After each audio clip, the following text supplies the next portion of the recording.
เป็นช่างเหรอ ไม่ใช่ ทำอะไรอ่ะ นี่ ไหนอ่ะทำอะไร โอ้ยช่างอะไรเนี่ย ใช่ไหมเนี่ยมันหัก ช่างอะไร มันเป็นอะไร มันหัก มันขาด มันขาด มันขาด มันปุด ปุด ไม่ใช่ปุด มันขาด จะขาดขาด ปุดหรือขาด ขาด ขาด ขาด เออ ไม่ใช่ปุด เออ ตัดออกเลย เออ ไหนดู ตัดได้อยู่เนี่ย เออ พี่เว็บก็ตัดได้ นั่นแหละ ตัดออกเลย ตัดออกให้หมด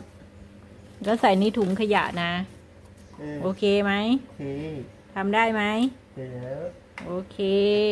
เก่งมากครับ นี่ครับ ตกลงมันขาดหรือมันปุด มันขาดหรือมันปุด ปุด ไม่ใช่ กิเต้